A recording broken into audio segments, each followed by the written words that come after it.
વડોદરામાં ટીવી9નો અહેવાલ આવ્યો અને ત્યારબાદ તંત્ર જાગ્યું છે। ગાજરવાડીથી વિહાર સિનેમા સુધી આરસીસી રોડ બનશે તેની જાહેરાત થઈ છે। થોડા દિવસમાં જ પાલિકા રોડની કામગીરી હાથ ધરશે। ગાજરવાડીથી ઈદગાહ મેદાન તરફનો રોડ પહોળો કરાશે। 15 મીટરથી વધારીને 18 મીટરનો આ રોડ કરવામાં આવશે। ડ્રેનેજ અને પાણી પુરવઠા વિભાગ સાથે સંકલન કરવામાં આવશે।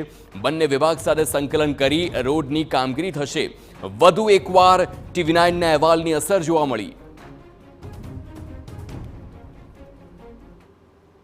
આ જગ્યામાં 18 મીટરનો રોડ છે એને નવો બનાવવાનું અમે ઓલરેડી આયોજન કરેલું છે।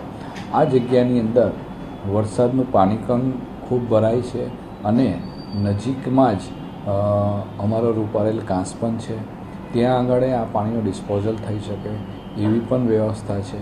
માટે આ જગ્યાના રોડને આરસીસીનો રોડ બનાવવાનું આયોજન છે અને નોટ ઓનલી આરસીસીનો રોડ, એના 6 મીટરના ટ્રેક વિથ ડિવાઈડર એ પ્રમાણે આ રોડ બનાવવાનું અમે આયોજન કરેલું છે। ગાજરાવાડીવાળો જે રસ્તો છે કે એ રસ્તા ઉપર પાણીની લાઇનનું કામ અત્યારે હાલમાં ચાલુ હતું, એને પૂર્ણ કરવામાં આવેલું હતું। ત્યારબાદ એક લોકેશન ઉપર પાણીની લાઇન પર વાલ બેસાડેલો હતો। એ દરમિયાન એમજીવીસીએલનો કેબલ તૂટ્યો હતો।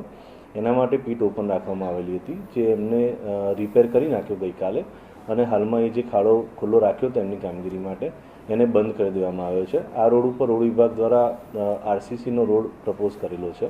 આરસીસીનો રોડ જ્યારે એક વખત બને એની પહેલાંના પાણી ડ્રેનેજ અને વરસાદી ગટરના ત્યાંના યુટિલિટીના કામો હોય એ થઈ જવા જરૂરી છે।